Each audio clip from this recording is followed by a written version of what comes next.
اور اب کویت میں 2 مرتبہ واٹر پلان پر ایران نے حملہ کر دیا ہے۔ امریکہ نے ایران کے پل پر حملہ کیا اور اس حملے کا بدلہ لینے کے لیے ایران نے کویت کے واٹر پلان پر حملہ کر دیا۔ اب لوگ یہ بھی سوال پوچھ رہے ہیں ایران سے کہ امریکہ نے سویلین انفراسٹرکچر پر ایران میں حملہ کیا تو اس کا بدلہ لینے کے لیے ایران کویت میں سویلین انفراسٹرکچر پر حملے کر رہا ہے یا واٹر پلان پر حملہ کر رہا ہے؟ یہ کون سا انصاف ہے؟ یا اس میں امریکہ کا کہاں نقصان ہو رہا ہے؟ پوری طرح نقصان ہو رہا ہے عرب دیشوں کا، مسلم دیشوں کا، خلیجی ممالک کا، کہ ان کو اب پینے کا پانی بھی میسر نہیں ہو پائے گا۔ امریکہ اور اسرائیل کا ایک مشترکہ ایجنڈا ہے کہ خلیجی ممالک تباہ ہو جائیں، معاشی طور پر ان کو جو کامیابی ملی ہے، ان کے یہاں جو خوشحالی پائی جاتی ہے، یہ بھی خانہ جنگی کا شکار ہو جائے، خوشحالی ان کے یہاں سے ختم ہو جائے۔ اور پچھلے 15-20 سالوں میں امریکہ اور اسرائیل نے مل کر کئی مسلم دیشوں کو تباہ کیا ہے، برباد کیا ہے۔ اس میں عراق سر فہرست ہے، افغانستان سر فہرست ہے،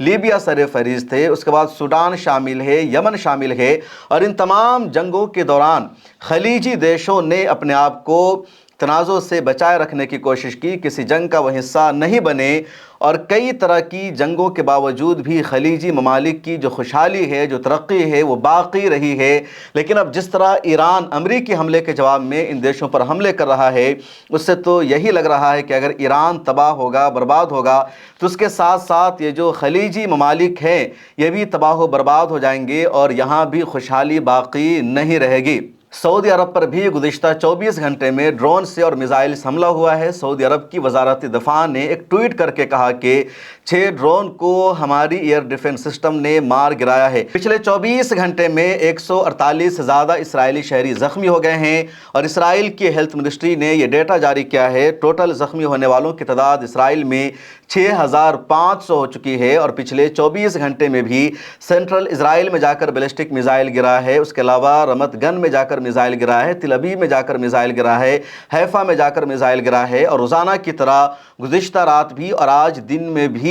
اسرائیل کا ایئر ڈیفنس سسٹم ایران کے بیلسٹک میزائلوں کو روکنے میں ناکام رہا۔ i24 نے اپنے ٹویٹر ہینڈل پر رمت گن کی کچھ تصویریں اور ویڈیو شیئر کی ہے، جس میں دیکھا جا رہا ہے کہ ایران کا بیلسٹک میزائل گرنے سے کس طرح وہاں پر تباہی ہوئی ہے، بربادی ہوئی ہے، کچھ کاروں کو آگ لگ گئی ہے، پولیس وہاں پر کھڑی ہوئی ہے، اور میڈیا کو، صحافیوں کو آگے نہیں جانے دیا جا رہا ہے۔ جس علاقے میں نقصان ہوا ہے پوری طرح اس کو چھپا لیا گیا ہے۔ ٹائمز آف اسرائیل نے بھی ایک اسرائیلی شہری کے ٹویٹ کو ہی شیئر کیا، جس میں دکھایا جا رہا ہے کہ سینٹرل اسرائیل میں ایک جگہ بیلسٹک میزائل گرتا ہے اور اس پورے علاقے میں جو عمارتیں تھیں وہ عمارتیں زمین دوز ہو گئی ہے۔ وہاں پر ریسکیو آپریشن جاری ہے، بچاؤ کا کام جاری ہے۔ اس کے علاوہ سینٹرل اسرائیل کا ایک اور علاقہ ہے، وہاں کی بھی تصویر شیئر کی ہے ٹائمز آف اسرائیل نے۔ اسرائیل کے ایک جرنلسٹ نے بھی وہاں کی تصویر شیئر کی ہے، اور دیکھا جا رہا ہے کہ کس طرح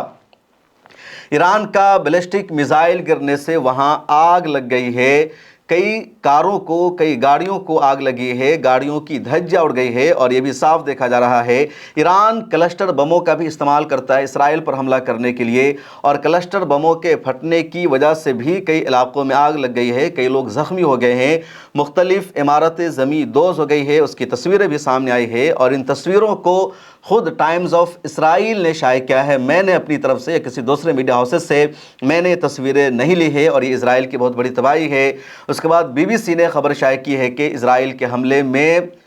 تل ابیب ریلوے اسٹیشن کو بھی نقصان پہنچا ہے، وہاں سے بھی تصویریں سامنے آئی ہے۔ تو اب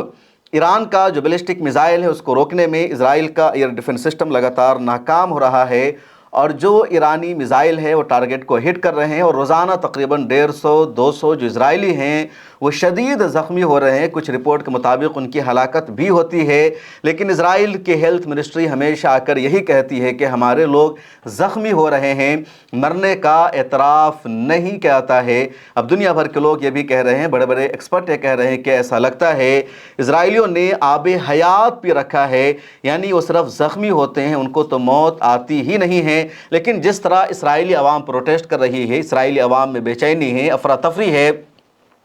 اس سے تو صاف لگ رہا ہے کہ اسرائیل میں تباہی بہت زیادہ ہو رہی ہے۔ حزب اللہ کی طرف سے بھی خبر سامنے آئی ہے، اور حزب اللہ نے یہ دعویٰ کیا ہے کہ اس نے اب اسرائیل کی سرحد میں قدم رکھ دیا ہے اور اسرائیل کو پیچھے ہٹنے پر مجبور کیا جا رہا ہے۔ پہلی مرتبہ ایسا ہوا ہے کہ اسرائیل کی سرحد میں کوئی آرمی داخل ہو گئی ہے، کوئی گروپ داخل ہو گیا ہے اور اسرائیل کو پیچھے ہٹنے پر وہاں مجبور کیا جا رہا ہے، اسرائیل کے ٹینکوں کو نشانہ بنایا جا رہا ہے۔ آئی ڈی ایف نے بھی یہ دعویٰ کیا ہے کہ پچھلے 24 گھنٹے میں اس نے حزب اللہ کے 15 لڑاکوں کو مار دیا ہے، اور کہا جا رہا ہے کہ نارتھ اسرائیل میں حزب اللہ کے لڑاکے داخل ہو گئے تھے، وہاں اسرائیلی آرمی نے اس آپریشن کو انجام دیا ہے۔ لیکن یہ سب سے بڑی کامیابی ہے حزب اللہ کی کہ وہ اسرائیل کی سرحد میں داخل ہو چکی ہے اور وہاں جا کر وہ اسرائیلی سینا پر حملے کر رہی ہے۔ خبر یہ بھی ہے کہ 15 سے زیادہ اسرائیلی فوج کو حزب اللہ نے گرفتار کر لیا ہے، قیدی بنا لیا ہے، اور حزب اللہ نے اس کو رکھا ہوا ہے تاکہ آگے نیگوسیشن کے دوران بات چیت کی جا سکے، اسرائیل پر دباؤ بنایا جا سکے۔ اسرائیل کے حیفا میں بھی کلسٹر بموں سے حملہ ہوا ہے، وہاں بھی آگ لگی ہے، وہاں کی بھی تصویریں سامنے آئی ہے، تو اسرائیل کا کئی علاقہ زد میں ہے۔ ادھر سی این این نے ایک رپورٹ شائع کی ہے، اور سی این این کی جو رپورٹ ہے وہ رپورٹ امریکی صدر ڈونلڈ ٹرمپ کے جھوٹ کو ایکسپوز کر رہی ہے۔ امریکی صدر ڈونلڈ ٹرمپ بار بار آ کر کہتے ہیں کہ ہم نے پچھلے 1 مہینے کے حملے میں ایران کی نیوی کو تباہ کر دیا ہے، ایران کا جو میزائل تھا ان سب کو ہم نے تباہ کر دیا ہے، جتنے میزائل لانچر ہے ایران کے پاس ان کو بھی ہم نے ختم کر دیا ہے، ایران کی ایئر فورس کو ہم نے ختم کر دیا ہے، اور اب ایران کے پاس کچھ بھی نہیں بچا، اور اب ایران کو مزید تباہ کرنے کے لیے، ایران کو جھکنے پر مجبور کرنے کے لیے واٹر پلانٹس پر یا پاور پلانٹس پر یا جو سویلین انفراسٹرکچر ہے اس پر حملہ کیا جائے گا۔